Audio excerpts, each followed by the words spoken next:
காலகாட்டி போறது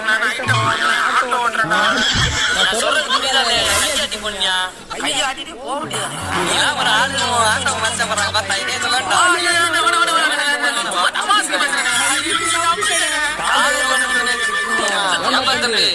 இந்த ஊர் தானே நம்மளுக்கு சொந்த ஊரு.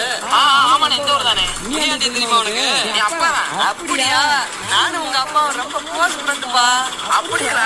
அது சரி. அப்பா ஸ்கூல்ல எல்லாம் நல்லா படிப்பான். ஆனா பையில போயிடும். நானும் உனக்கு ஒரு வழியில மாமா தான் வேணும். எனக்கு மாமா ஊருக்க மாமா.